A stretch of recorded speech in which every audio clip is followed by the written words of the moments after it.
پیارے بچوں، آپ سدا سلامت رہیں اور خوش رہیں۔ میں ہوں آپ کی گل آپا، اپنے چینل بچوں کی دنیا پر آپ کو آج ایک سبق آموز کہانی سنا رہی ہوں۔ بچہ اور ماں۔ ایک لڑکا ہر روز اسکول جاتا تھا۔ ایک دن اس نے اپنی کلاس کے ایک بچے کی کتاب چرائی اور اپنی ماں کو لا کر دی۔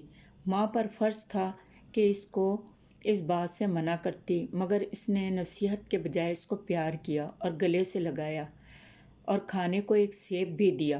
لڑکے کا حوصلہ بڑھ گیا۔ اسی طرح کبھی وہ اپنی کلاس سے پینسل، کبھی ریزر، کبھی شارپنر اور کبھی کاپیاں چرا کر لاتا، اور تو اور محلے سے مرغیوں کے انڈے بھی چرا لاتا، اور اس کی ماں ان چیزوں پر اسے شاباش دیتی اور کھانے کو کوئی نہ کوئی چیز دیتی جس سے وہ بہت خوش ہوتا۔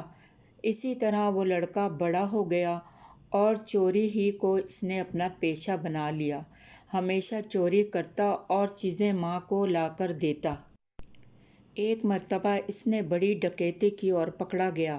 عدالت نے اس کو پھانسی کی سزا دی۔ جب پھانسی دینے کے لیے جانے لگے تو اس وقت وہاں سارے لوگ موجود تھے۔ اس کی ماں بھی روتی چیختی وہاں پہنچی۔ اس چور نے اپنی ماں کو دیکھ کر کہا، مہربانی فرما کے مجھے اجازت دیں کہ میں اپنی ماں کو کان میں کچھ بتاؤں۔ اس کی یہ بات مان لی گئی۔ جب اس کی ماں اس کے قریب آئی تو اس نے اپنی ماں کے کان کے نزدیک ہو کر اپنی ماں کا کان کاٹ لیا۔ لوگوں کو یہ دیکھ کر بہت تعجب ہوا اور بولے کہ مرتے وقت بھی ایسی غلط حرکت کی اور گناہ کمایا۔ اس نے جواب دیا، اے دوستو، پہلے میری بات سنو، اس کے بعد جو چاہو سو کہنا۔ یہ عورت اس سے بھی زیادہ سزا کی حقدار ہے، اس لیے کہ جب بچپن میں نے اپنی ہم جماعتوں کی چیزیں چرائی تھیں اور اس کو لا کر دی تھیں، اگر اس وقت مجھے یہ مارتی پیٹتی اور منع کرتی تو آج میری یہ حالت نہ ہوتی۔ دیکھا بچوں، چوری کرنا کتنی بری عادت ہے اور اس کی سزا کتنی بری ہے۔ اس لیے آپ کبھی بھی ایسی حرکت نہ کیجیے گا۔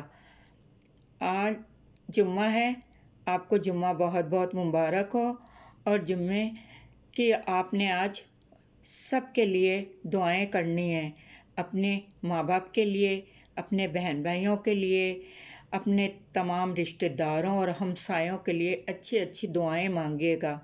اللہ آپ کو خوش رکھے۔ آپ نے میرے اس کہانی آپ کو اگر پسند آئی ہو تو اسے لائک کرنا ہے اور سبسکرائب کرنا ہے۔ شکریہ۔ اللہ حافظ۔ اس کی یہ